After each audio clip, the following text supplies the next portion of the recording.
Start करने से पहले एक हमारे पूर्व प्रधानमंत्री वाजपेयी साहब का कथन था कि हार नहीं मानूंगा, रार नहीं ठानूंगा, हार नहीं मानूंगा, रार नहीं ठानूंगा, काल के कपाल पर लिखता हूँ, मिटाता हूँ, यही गीत गाता हूँ। पिछली कक्षा में मैंने कोशिका के बारे में चर्चा किया था। उसमें कुछ अंगक के बारे में, जैसे प्लांट सेल में, पौधे में लवक के बारे में बताया था। आज हम महत्वपूर्ण अंगक सेल ऑर्गेनेल्स माइटोकॉन्ड्रिया के बारे में बताने जा रहे हैं। माइटोकॉन्ड्रिया, सबसे पहले माइटोकॉन्ड्रिया का आविष्कार किसने किया? माइटोकॉन्ड्रिया का आविष्कार सी बेंडा नामक वैज्ञानिक ने 1898 ईस्वी में किया था। और सी बेंडा ही कहा था ये महत्वपूर्ण अंग है, जीवों के लिए महत्वपूर्ण अंग है। माइटोकॉन्ड्रिया सभी जीव में पाए जाते हैं। और माइटोकॉन्ड्रिया जो है एक दोहरी परत झिल्ली का बना होता है, जैसे ये दोहरी परत झिल्ली का बना होता है। और इस दोहरी परत झिल्ली में देखते हैं कि इसमें तरल पदार्थ होते हैं। जैसे सेल में तरल पदार्थ को साइटोप्लाज्म कहते हैं और माइटोकॉन्ड्रिया में तरल पदार्थ को मैट्रिक्स कहते हैं। क्या कहते हैं? मैट्रिक्स कहते हैं। यही मैट्रिक्स में, क्योंकि माइटोकॉन्ड्रिया दोहरी परत झिल्ली का बना होता है, एक बाहरी परत, एक भीतरी परत, जिसको अंतः झिल्ली कहते हैं। बाहरी झिल्ली, अंतः झिल्ली।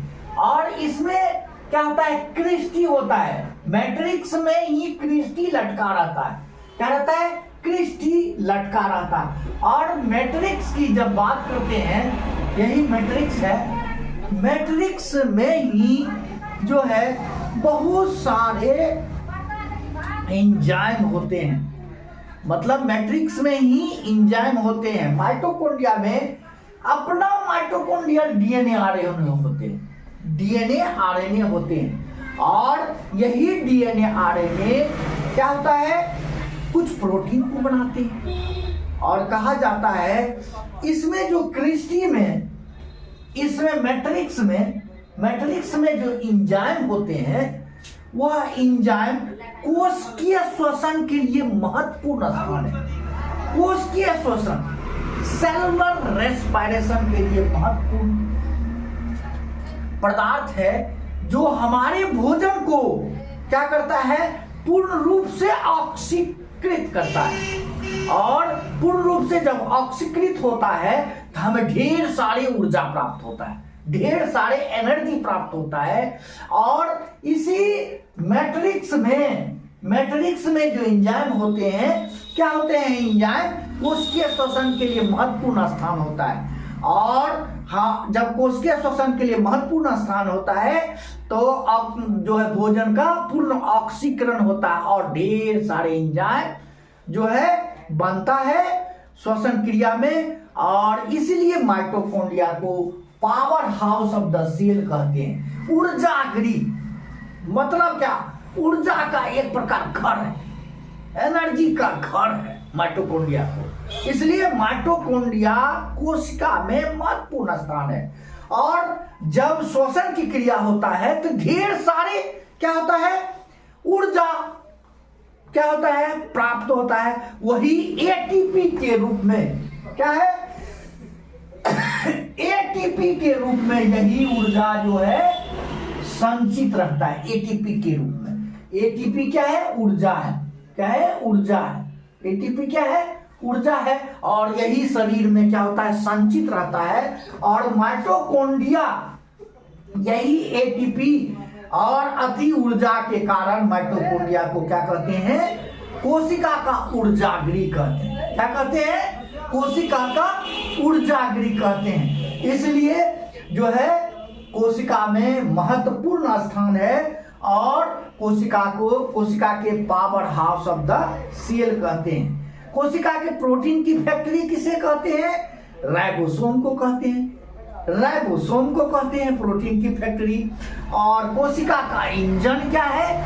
इंजन जो है केंद्रक है। क्या है? केंद्रक है। पहले भी बताए थे कि कोशिका क्या है?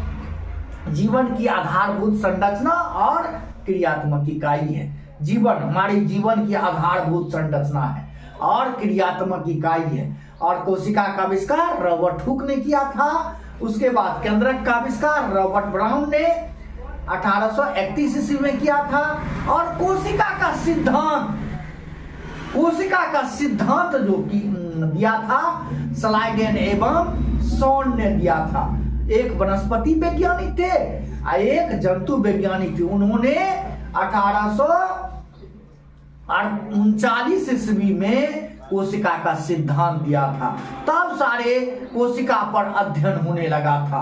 और कोशिका में बहुत सारे महत्वपूर्ण अंग भी है जो हमारे जीवन के लिए महत्वपूर्ण होते हैं। और उसी के बाद हम जब ये इस तरह की संरचना जो है इलेक्ट्रॉन माइक्रोस्कोप से देखा गया। और इलेक्ट्रॉन माइक्रोस्कोप का आविष्कार किसने किया था? नॉल एवं रास्का ने 1831 ईस्वी में किया था। और 1831 ईस्वी में हुआ था तो बहुत सारे कोशिका अंग का जो है रिसर्च होने लगा था, इस पर जो खोज होने लगा। उसी के बाद जो है डीएनए का भी डबल हेलिक्स डीएनए का भी जो है खोज हुआ था 1953 ईस्वी में।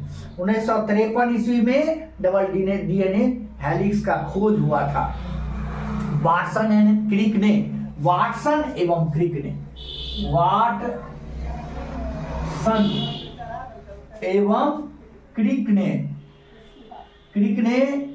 1953 ईस्वी में डबल हेलिक्स डीएनए का खोज किया था।